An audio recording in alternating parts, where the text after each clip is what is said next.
Good morning, gardeners. Doing a little garden check this morning. Thought I'd take one of my assistants with me. Hi, pretty girl. Enola is my designated garden pruning assistant. You can see she has done some lovely work on these, making sure those leaves don't get too low to the ground and come in contact with the soil. Because, you know, we could all use a little help with pruning from time to time. Well, while she takes her allotted 15-minute break, let's go see how the garden's changed in the last week. My corn has grown absolutely enormous. We have a few stalks here that are over 8 feet tall. And there's so much corn. Oh, I'm so excited. I am getting so impatient though. I want to start harvesting, but it's not ready yet.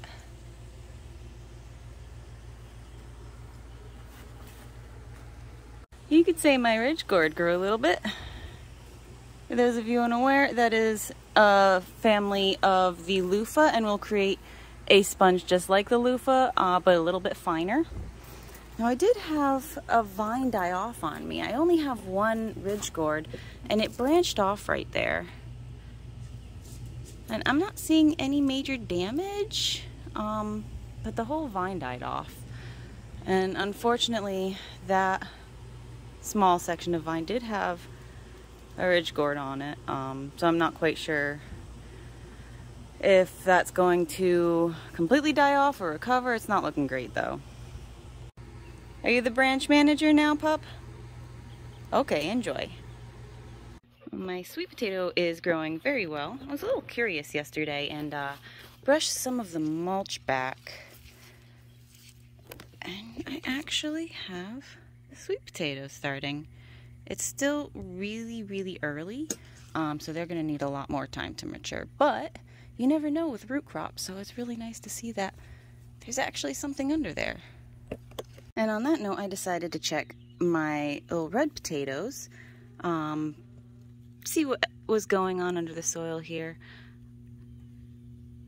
I don't know if you can see it on camera, but I have a little potato under there too.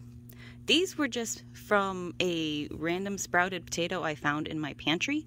I did plant them out pretty late. It's already too warm, so I wasn't expecting much to come of them, but it looks like we might actually get some potatoes off of them. Sugar baby watermelon is also doing fantastic. Sorry about my neighbor's dog. I did have to support one of the melons because it was getting kind of heavy and just bending that vine right there, so I didn't want anything to happen to it. So I just gave it a little mesh support. Now you can see it's also growing all the way through my corn. Not gonna hurt it, it's completely fine. But there are little melons absolutely everywhere.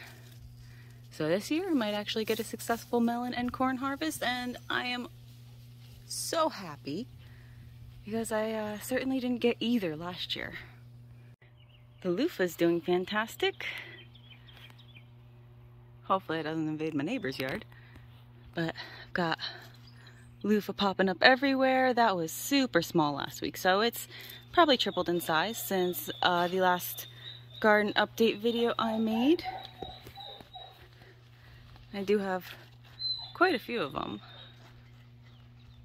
My peas are still hanging on for dear life. They're still growing peas, so I haven't pulled them out yet, but it's probably going to happen very soon because they are really suffering in this heat. Starting to get kind of brown and dingy and not producing much, but I'm just going to give it a little bit more time. You can see this section of peas is a lot worse off. They'll probably be the first to go. They're not really producing right now anyway. Oh, hi. You gonna help me prune? Ma'am? Thanks.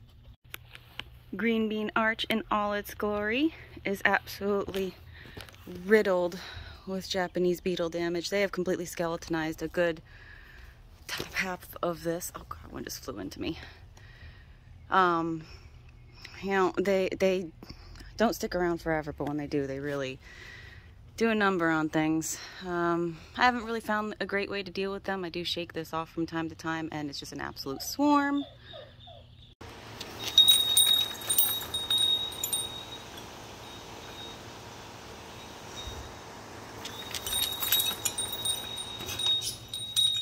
But they're producing just fine. You need about a half a pound a day off of them. That's not bad, all things considering. And the Japanese beetles will eventually go away. Ma'am, are you supposed to be in here? No, you're not. Here. Good girl. Close that behind me. You're chaos. My squash is doing halfway decent. I might be winning the battle against that fungus that's been plaguing me, at least on the ones that were not severely affected. I have been doing some surgery to pull out squash vine borers. I did inject with BT. You can find that video in my gardening album. So you can kind of get an idea of how to treat your squash vine borers that way. But I am getting decent production off of them now. They did slow down for a little while they were, you know, just suffering in silence with the fungus and vine borers. We've got a little bit of harvest today. And this area of squash is doing quite a lot better than some other areas. Hasn't really had any issues with the fungus. Oh, is that a little honeybee? I have been seeing more and more honeybees lately, which is amazing since, you know, they're fewer and far between every year. I'm not quite sure what's going on with this pepper plant. I mean, I do have a pepper on it, so it can't be that unhappy, but it just looks a little tattered and wrinkly. The other banana pepper right next to it looks fantastic. We've got a lot of little peppers and blooms. My eggplant and cauliflower is doing pretty good. I've actually got an eggplant in here. This is a different variety than I've grown before. This is a long purple eggplant. So it's not going to look like the classic one you see in the store. It's going to be very, very long and skinny. Speaking of cauliflower, over here I actually did tie up some rounds, some leaves to protect the goods inside, but that's coming along nicely. Let's see if I can get this to focus in. Yeah, I can see a nice little cauliflower head in there. So I'm still not entirely sure which melon this is. I believe now it's Anastasia Marique, but I still don't have any melons starting, so I can't really be sure. I have had some female flowers, and they just don't quite look like honeydew to me. You can see over here where that fungus decimated this squash plant. This is gonna have to come out. It's not gonna recover. It's toast. The one next to it was fairly bad off as well, but the new growth is looking really good, so I'm hopeful. It has started flowering again, so we should be getting some production off of it. This is one of the 8-ball squash that I had uprooted and transplanted once it was already quite large into the new bed that I made, because as a reminder, I am expanding my garden bed, which meant I had to take out a bed and relocate a plant, and it's bouncing back quite well. It looked pretty sad there for a minute, but seems okay now. The one that was next to it did completely die. It did not recover, but I had a mystery seed that had sprouted along with some peppers. That definitely wasn't a pepper, and it looks like it's going to be some sort of melon, but I decided just to throw that in here and see what it is and what comes of it, since I did have an open spot. Not sure if you can get the full extent of the tomatoes, but they've taken over, and that is okay with me. Been getting a lot of production off of them. These are all golden varieties. I've got the champagne bubbles right here, and the gold nugget right over here, which honestly is not my favorite. It's really pretty, but it's very bland to me. Oh, the trials of filming in a neighborhood. You've got neighbors' dogs whining and people working on their motorcycles, but this one is sun gold. This is absolutely delicious. I cannot get over how amazing and satisfying the taste is. It's almost thirst quenching. It's so good. For red varieties of cherry tomatoes, I do have a couple Tidy Treats cherry tomatoes.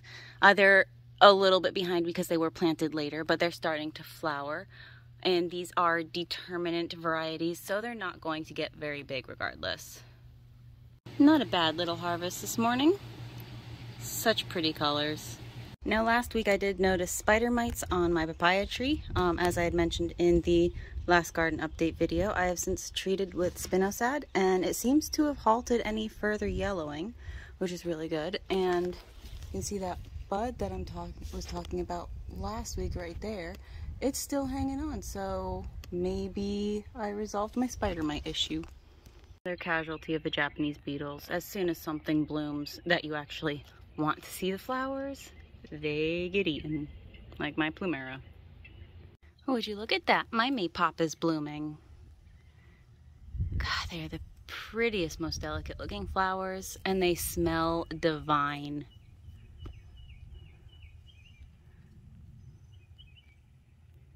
I just can't get over the flush of color that I have going through my flower beds right now.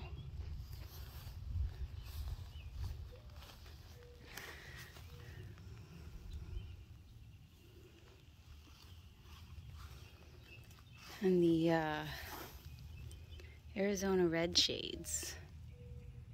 I think that's what, no, it's Cheyenne Spirits, Echinacea. Stunning. Let's give you an idea of this orange tender sweet watermelon. Just keeps going and going and going. I have a couple small melons that may or may not have been pollinated yet, but I do have that one right there. I have high hopes for that one. I really hope we get more soon. Dorman red raspberries have started picking up how much they are producing and ripening. Looks like I have a few in there that I can harvest. These are a really great southern variety. They do well in our climate, our heat and humidity. And so far have produced very, very well and seem less prone to the Japanese beetle destruction. The beetles just don't seem to like them as much as standard red raspberries or raspberries in general. My golden raspberries around the corner are suffering from them. I had talked about my ginger corner, my Siam tulip about to bloom that I didn't think survived the cold winter, and it has bloomed. Well, at least one of them. I have another variety that is white and pink. This one's mostly purple. But that is just such an interesting and unique flower, and it will bloom all summer. And that hasn't bloomed yet. That is the torch ginger. That is so vibrant, and I can't wait to show you. Since the last video, I did get that Owari Satsuma mandarin in the ground, and it is doing extremely well. It hasn't shocked at all. Remember, when you're planting a tree, do not mulch up against the base. Leave a little bit of a gap. The rain kind of moved my mulch a little bit. And do not bury it too deep. Only bury it to the crown of the roots, because you can smother the roots and cause your tree to fail. But I'm very happy with how this one came in. Fast Growing Trees did an absolutely amazing job making sure that it was packaged appropriately. It didn't have any damage and came in super healthy. My Fuyujiro persimmon that I planted last year is doing amazing. It did lose one of its fruits, dropped off, but considering how small the tree is, I probably shouldn't be letting it fruit at all. I did have to tie up some of the branches to support the weight of the fruit that's on there now. I really should just pluck them off, but I don't want to, and you can't make me. Ideally, you don't want your young fruit trees to fruit. You want them to focus on getting established and rooting. That one has put on a lot of size since I got it, and I want to see what it tastes like. So I'm just allowing 5 fruits to stay on there and keeping a close eye on it and making sure that I support it as much as it needs. But it's not recommended for a young fruit tree to bear fruit, at least not for a couple years after you plant it. My golden raspberries are doing amazing. I'm getting multiple handfuls a day. It may start slowing down here soon. More Japanese beetles. It is succumbing to Japanese beetle destruction. But I am very happy with how this turned out, especially since I thought this was going to be a heritage red raspberry and was surprised when it started producing yellow berries. And I believe strawberry season is almost up, but mine is still producing really well. The berries are starting to get a little bit smaller, but the number has not decreased at all. My goji berry is doing really well, but again, I saw more aphids on it. So I sprayed it down with the hose last night. I think this thing just draws in aphids, but we do have a lot of berries on it. And it's pretty much impossible to kill these things once they get established. This thing has completely defoliated from pest before, and then survived a really freakishly cold winter and was unfazed. It may look terrible for a while, but it always comes back. If you need a plant that you can't kill that actually produces edible things, goji berry is the way to go. Oh, it got really hot really fast and my camera started to overheat. So at that, I thank you for joining me on my garden tour and coming along to watch my garden grow with me. Until next time, bye.